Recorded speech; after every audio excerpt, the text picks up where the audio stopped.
Meowdy and welcome. My name's en-viss, my pronouns are they, them, and this is my Flosstube channel, Sleepy Goblin Crafts, where I talk about all things cross-stitch and sometimes other things.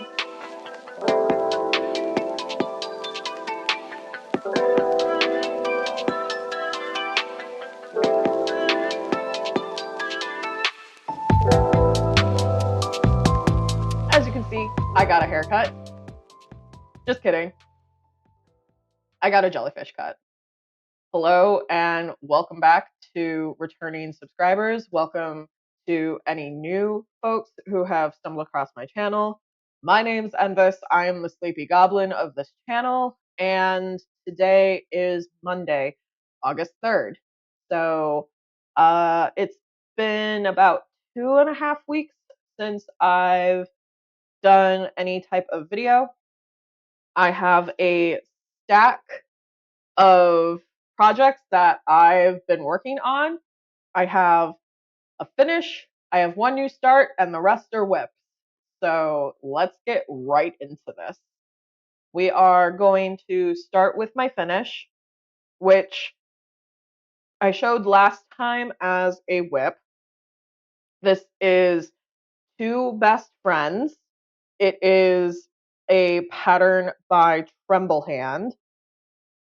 You can find it on Etsy. I'll link them below. This was started as a stitch along, start along on Instagram by my friend Krista of 𝚑𝚑𝚑𝚘𝚙. This was started, I want to say, on Valentine's Day, and I have completed it. I used a mix of the called for with a couple of substitutions from Stash because I did not have those colors. Primarily, so I ended up actually finding the right blue for the background, um, which is the darker blue, but the rest of it was a substitution. I think it worked out okay, honestly. I really like how small this is.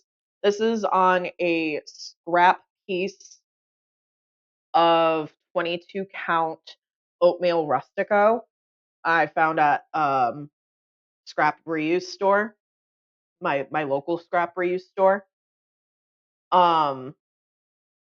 It's very tiny.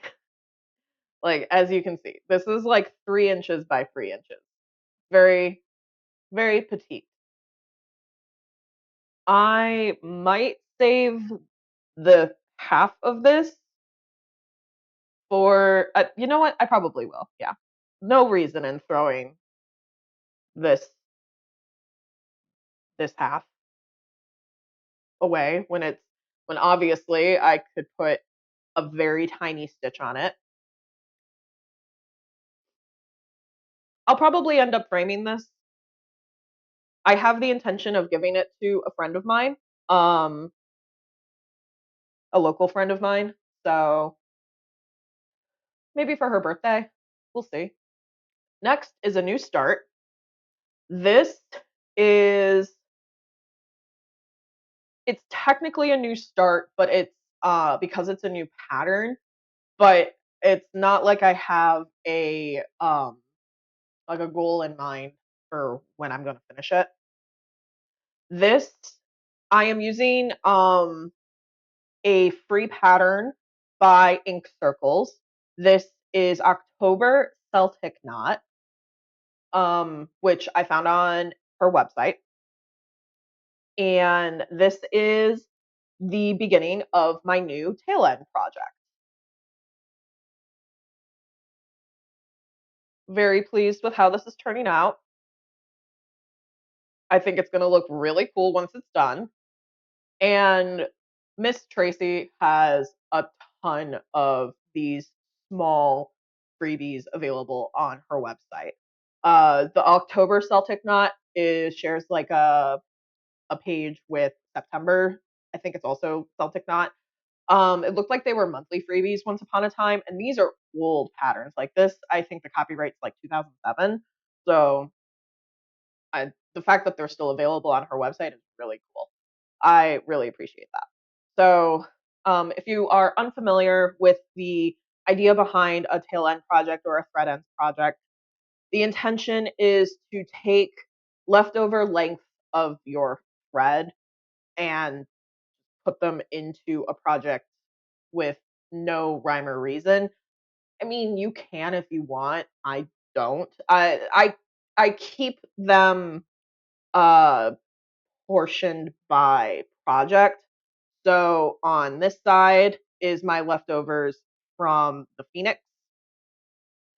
I don't really remember what these are, but a lot of these colors here, these are my leftovers from Nature's Journey. Um, and for me, a length of floss is usually like, as you can tell, it's usually at least, trying to show you, you can see like right here, it's about 10 stitches or so. So if I can get another 10 stitches into a project, um, it goes into, I have like a thread bed, thread keep, whatever you call it. I keep it in there until I'm ready to put it on. So as you can see, I I had a lot of leftover thread, especially from Nature's Journey. So this is this is going to turn out really cool.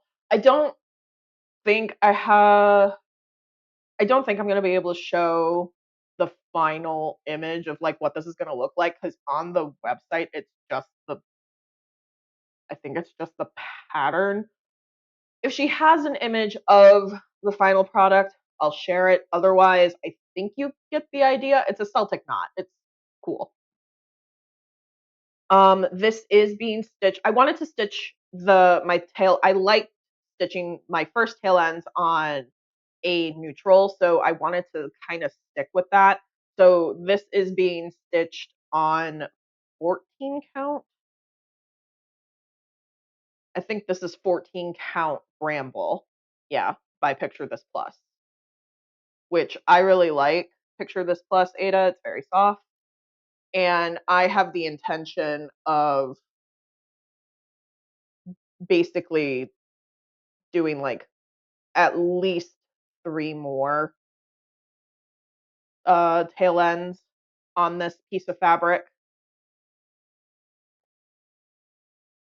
The intention being using her freebies, the Ink Circle freebies. So that's my new start.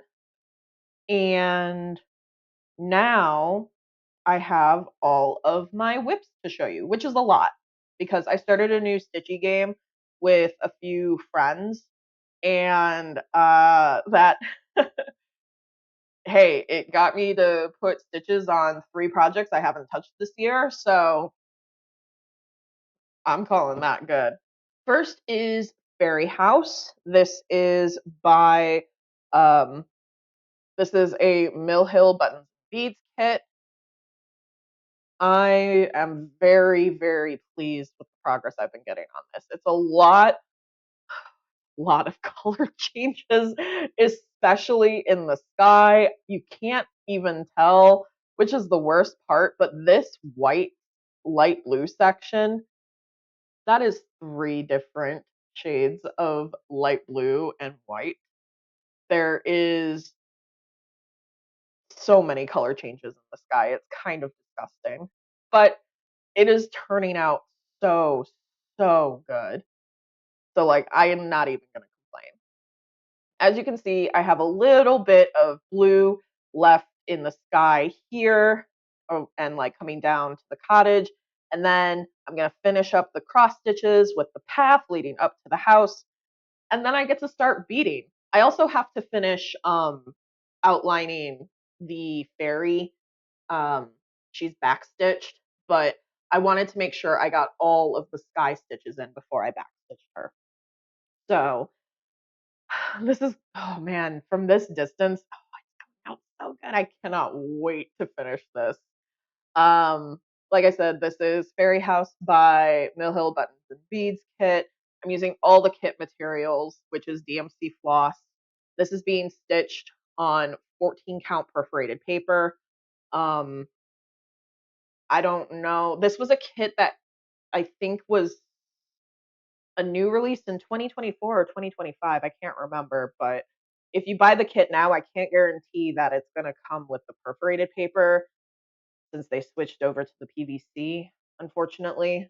So either way, I can't get over how good this looks. I'm obsessed, actually. This has been something that I've been working just like slowly, like I've been putting a strand or two in every day just to try and get some progress. Because, like I said in my last video, I would like to try and finish this before the end of summer. Next is another project that I am attempting to finish by the end of the summer. This one, I don't know if I'm actually going to succeed on that or not. Depends on how fast the beading's going to go with the Mill Hill kit, and considering that's going to be my first time beading ever,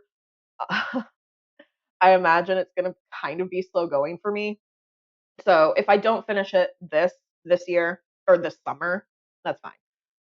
But this is the Wolf.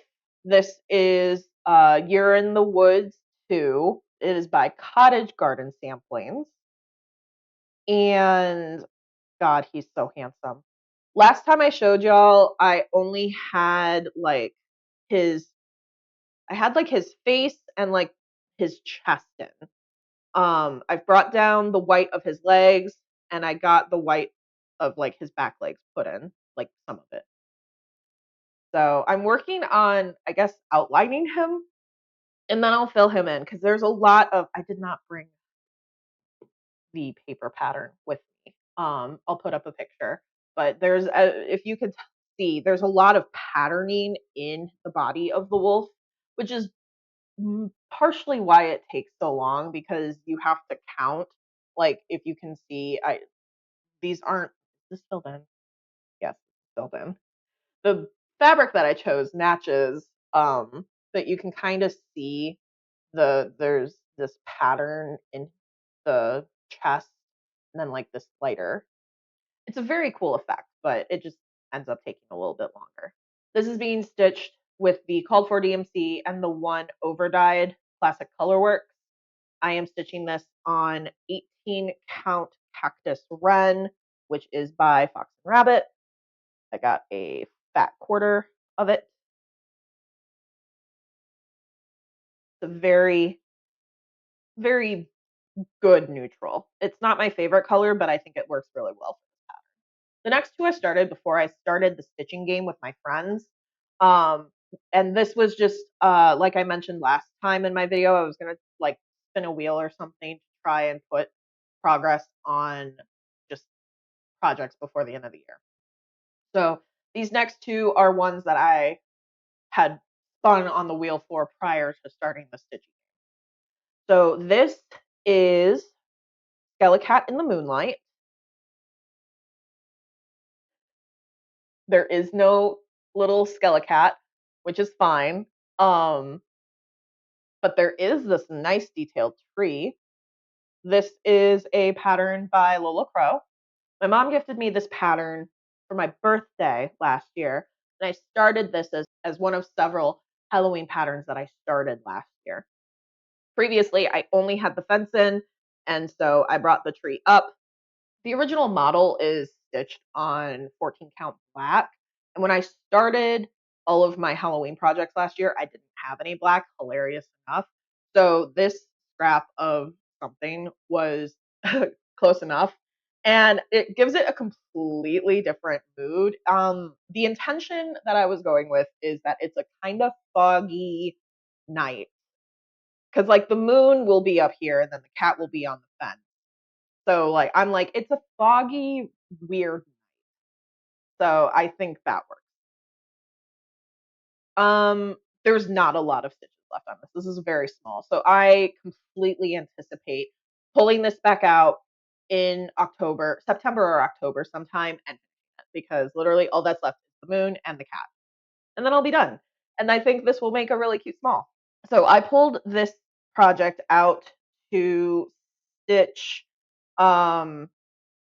while Midsummer Stitch was happening. I did not attend this year just due to financial reasons, and also I had other obligations that weekend. But I pulled out Summer's Day, which I started last year with Eli of Thick Threads, Krista of Clovercop Stitching, and Clancy on Instagram at Clancy's Creations.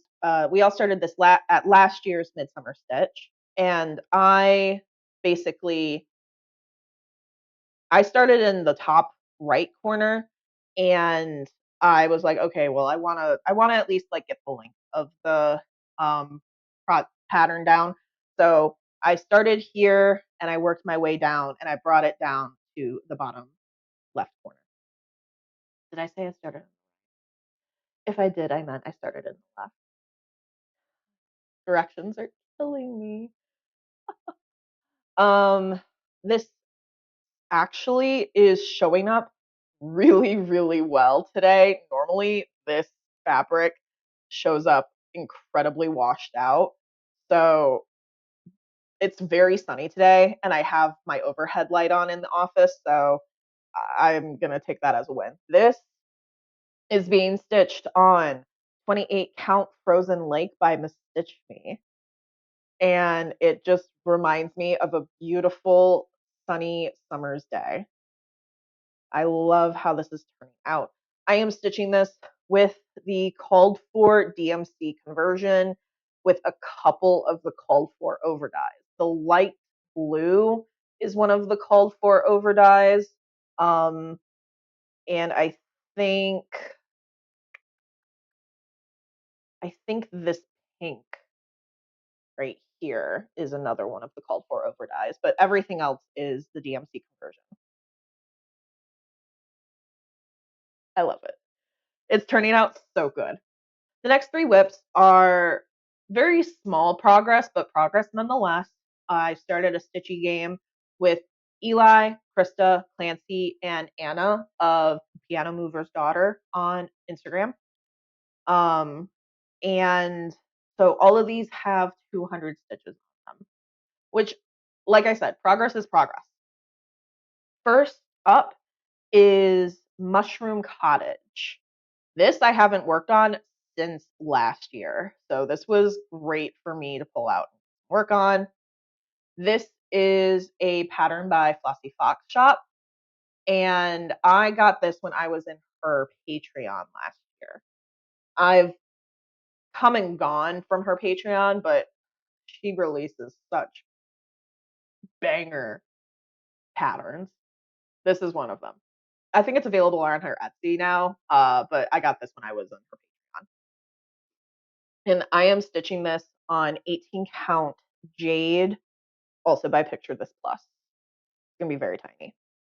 When I started this, I did not realize how tiny it was, so I probably could have moved this up like a little bit more, given myself less margins, but whatever. So what did I do in this? I basically brought down the mushrooms. I filled in the rest of the beige on the mushroom. The cat is no longer floating in the sky. It now has the top of the mushroom. I started in this tulip and I filled out that tree and this tree as well. I think it still needs some of the dark green in those trees, but yeah, it's coming along. Mushroom will be brought down eventually. And then there's a cute little dragon down here talking to a pig. And I think there's a dog as well. So slowly but surely making progress on this. Next is another project I have not touched since last summer. This is Burrow Tales by Quaternion Creations. I started this stitch along when it came out, and I kept up with the first two parts, and then I fell behind. So 200 stitches really didn't get me a lot, but I was able to bring the tree down some. So I filled in this section. This is being stitched. These are almost all 18. Not almost all. A lot of this is 18 count. I don't even like stitching on 18 count. I hate 1/1 stitching. I'm gonna be so honest with you guys. This is not 1/1 though. This is 1/2 on 18 count. But this is 1/1, and this is 1/1, and I hate it. I hate over 1/1. That's because I like loop starting. So, but this is 18 count Oaken by Picture This Plus, and I am using Pirate and Robin floss for my colors. The tree is the color mushroom. The green is moss, and this lovely variegated blue brown is Woodland Breeze. And I chose it specifically because of the name to go with this project. All of the animals on this are going to be in that color. So even though the pattern doesn't chart the animals to be different colors, there's like specific motifs, like you can see like the mushroom and like some of the leaves. Those are charted in like red and green, I think. And then like the rest of the pattern is black. But I was like, I want the animal motifs to be a different color. So I really, really love this. So I was happy to put just as I was happy to put even just 200 stitches into it. My last whip is Pastel Potions. This is by Color Fleece Sarah Shop. I love it. It's coming out so good. So 200, actually I had to put 300 stitches on this. I was able to finish filling in this potion bottle, and I did a couple of the doodads and sprinkle like stars. This is on a scrap of 16 count. I don't remember the name. And unfortunately, this is kind of getting blown out in the camera. It's a lot more pastel purple than it is showing. Like it's more purple in real life, like you can tell. But yeah, this is coming along great. I really like Colorfully Sarah's patterns. They are all very cute, all pixelated, kind of similar to Flossy Fox Shop in terms of like you can tell that like there's a like pixel inspiration behind them. I was worried because there's another potion bottle like right here, but I'm gonna have at least an inch of margin. Kind of like looking at this, I'm like I should have started the top like up a little further, but what can you do? Whatever. But yeah, this is turning out really cute. Another one that I don't know how I'm gonna finish, but it'll turn out cool. So that's all my stitching. I do have a little bit of stitchy kindness, um, teeniest bit of haul that I did like a few months ago that I forgot to show y'all, and then I'm gonna talk about what I've been watching and playing. So if y'all were just here for the cross stitch, thanks for hanging out. I appreciate you guys. Um, so yeah, stitchy kindness. So as I mentioned, I did end up going to Midsummer Stitch this last time for a multitude of reasons. However, I saw the exclusive fabric and I messaged my group chat and I was like, hey, can one of you guys pick me up a 32 count cut of the BeStitchMe fabric? I'll pay you because I really want it. Like, do I know what I want it for? No, but I need it. And Eli and Clancy were like, yeah, we got you. Don't worry about it. And they both